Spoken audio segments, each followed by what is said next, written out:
And now a moment from Your History and Health comes first with Dr. Richard Brown.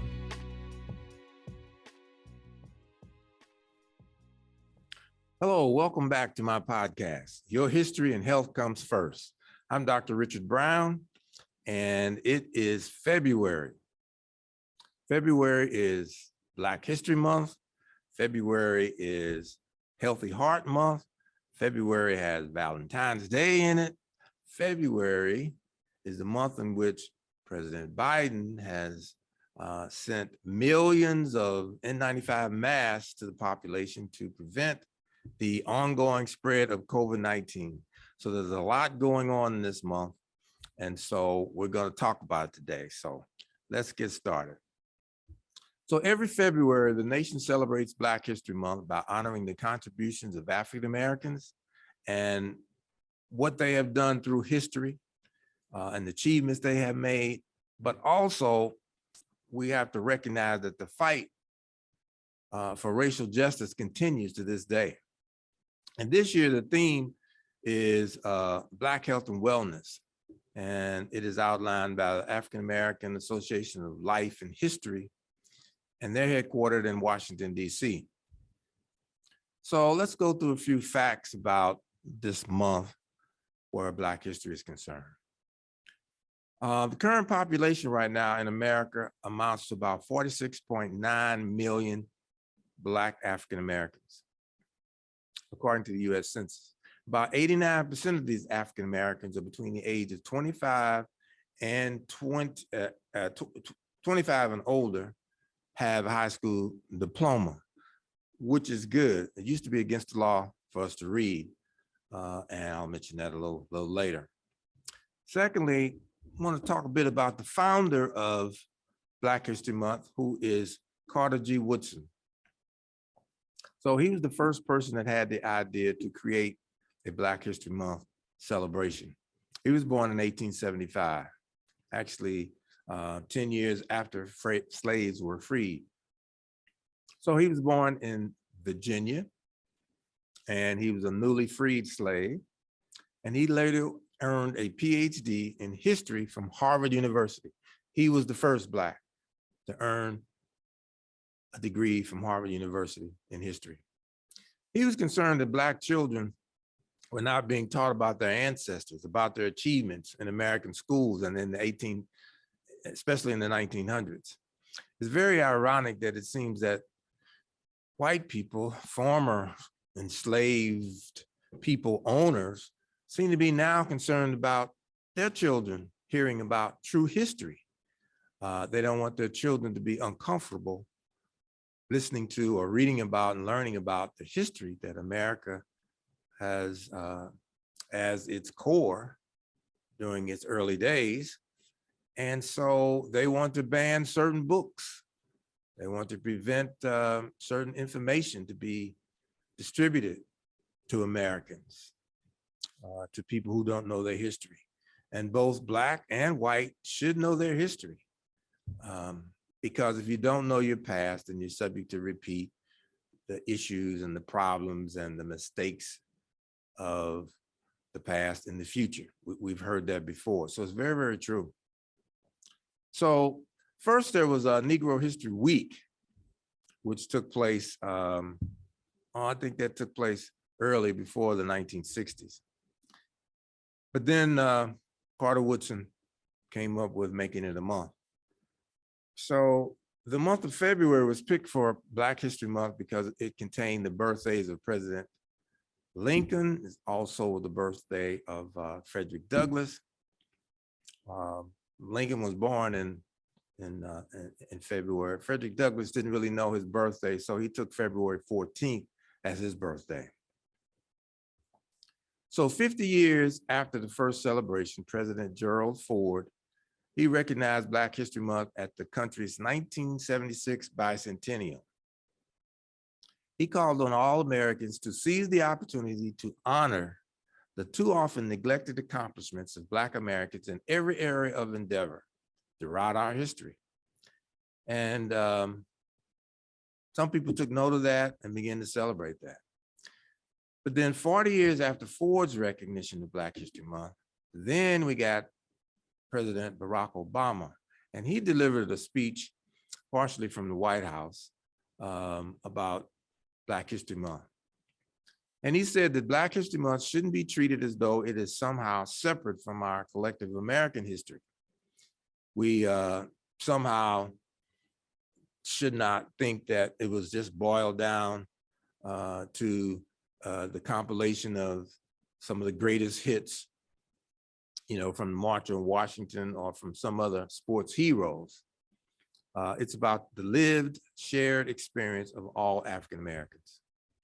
Canada, a country that's to the north of us, they also commemorate and celebrate Black history in the month of February.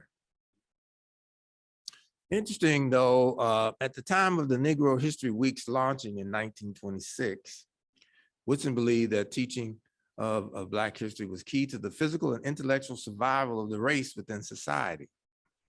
He said that if a race has no history, it has no worthwhile tradition, it becomes a negligible factor in the thoughts of the world, and it stands in danger of being exterminated, he said, in part, according to the Journal of Negro History. Well, it's interesting that it seems that people in the white race in America now fear that they're going to be exterminated because of their history, which tells how they were formed and how they created the wealth in this country, which is a slightly different reason for wanting, well, one, African Americans and Woodson wanted history to be known for the benefit of us not being extinct. White America seems to want history to be erased for fear of extinction as a result of people knowing what the history was that is so terrible and is so disgraceful and so mean-spirited and cruel that it may result in their distinction. So while this year's theme is Black health and wellness, African Americans continue to be out of focus with the rest of some of the country and some of the other population. Here's a few health facts. The percent of adults 18 years and older that are in poor or fair health amounts to about 20%. The percent of children under 18, fair or poor health, is about 3.7%. The percent of men age 18 and older who smoke cigarettes is 19%. Percent of women 18 and older amount to 12%. So in spite of the Surgeon General saying that cigarettes cause cancer, in spite of the warnings that's on the cigarette packs, in spite of them banning cigarettes ads from TV commercials, we're still smoking cigarettes. And so there's work to be done in the African-American community in terms of our health and our wellness. We've got to take control of our own destiny and stop participating in these behaviors that are risky and that we know will kill us. There's a whole lot of things that fall into that category, including illegal drug use and alcohol and some other things that are destructive to our people. So the percent of men aged 20 and over that are obese amounts to about 38.7%, and the women amount to about 55.9%. So 50% of our population are either close to or being obese. And we know, we should learn, I know, others know, that obesity contributes to a lot of other different chronic diseases, such as diabetes, heart disease, liver failure, kidney failure, cancers, depression, there's just a lot, heart disease and stroke. So we've got work to do there. So men with hypertension, 20 years and older, 56%. Women with hypertension, 57%. So 57 and 56%. So 50% of the African Americans, male or female, have hypertension. And hypertension, high blood pressure, can cause stroke and can cause heart failure. So then we get to adults with health insurance. 14% are without health insurance in this country. Looking at children, there's about 13% that are without health insurance. And this does not have to be, because the Affordable Care Act passed in 2010, under the administration of Barack Obama, made possible that Medicaid was expanded, should be expanded in all 50 states. Well, most of the northern states expanded, some slower than others, but many of the southern states still have not expanded Medicaid. So African Americans and poor whites in those southern states are suffering from poor health because Medicaid is not available to them. The expansion isn't. And so they don't have access to the high level of quality primary care that they should have, which would increase their overall health and the health of their families. Now, why these governors refuse to allow their people to have access to the health care that they need to keep the population healthy is beyond me. There's some selfish, unexplained to the rational, normal people that exist that causes them to do that. I don't understand why people don't vote them out, because their health is at stake, their life is at stake, and they're preventing them from gaining access to health care. So there's some other facts. We've been told that the father of medicine was Hippocrates. This is what we're taught in medical school and other places. But in reality, the true history is that Imhotep of ancient Egypt is the real father of medicine. He lived about 2300 BC, that's before Christ. And the saying, eat, drink, and be merry, for tomorrow we die, has been traced back to him. Secondly, between 1526 and 1859, there were 33 slave revolts in the United States, only one of which was led by Nat Turner of Virginia. If we look at the history that we're normally taught, we think that, oh, there was one or two isolated cases in which Black folk tried to get free, tried to overthrow the system of slavery in this country. Not true. At least 33 slave revolts. And if you were to read the 1619 project that's written by Hannah, getting her second part of her name, you'll see that there's a direct and specific account of several of these revolts. So there were slave codes also that varied from colony to colony, but many of them for sure prevented enslaved people from marrying. It was against the law for us to read. We could not meet privately. I remember growing up in St. Louis as a young teenager, when there were several of us on the corner, maybe just harmonizing, especially after hours, police would come by and break us up, make us go home. They thought maybe we were planning a revolt, planning an insurrection perhaps, planning to get free. No, we were singing and trying to figure out how we could get out of poverty. But we think that that gathering of African Americans seemed to stem from the system that was created long ago. So during that time, when Black folk were enslaved, they had no claim to their own children. Okay, their children were bought and sold at the will of the slave owners. They were sold like cattle or furniture. Enslaved people could own nothing. They could will nothing to their offspring. They could inherit nothing. They were legally tortured, beaten to death in some cases in order to produce exorbitant profits for the white people that own them. Of course, we see that now. Some people attribute now the fact we have low wages, just in general, people, poor people. The minimum wage is what, $7.50, working at McDonald's, Burger King, and other fast food stores, some of which may have a high school education, may not, but they've created a system whereby these people are making huge amounts of profits for corporate America while the workers are paying $7.50. So at the time of the Constitution was written, there were more enslaved Black people in Virginia than white people. White people outnumbered in Virginia. And this was a problem. And so they feared that taking place. And so they've been doing things from then all the way up to now to prevent the increase of the numbers of Black folk in this country. And another statistic, just in general, is that we know that, you know, white women are having about 1.2 children per marriage. The Hispanics are having about, or well, let's say African Americans are having about 2 people per couple, maybe 2.5. Hispanics are having like 3, maybe 3.5.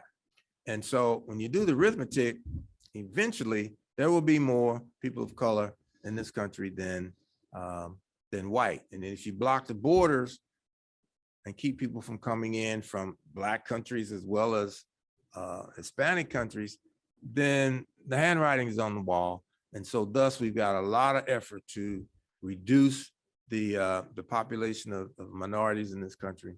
And then we got the voting rights that are being denied and suppressed. And we got plenty of colored people in prisons, people of color who come out in many states cannot vote. And so all of those are efforts to try and stay in the majority and keep the population from overturning. Let me take a minute here. There's 3 people that we talk about in our history when we think about our heroes. 2 of them real popular, Frederick Douglass and Malcolm X. Of course, Martin Luther King is very, very popular.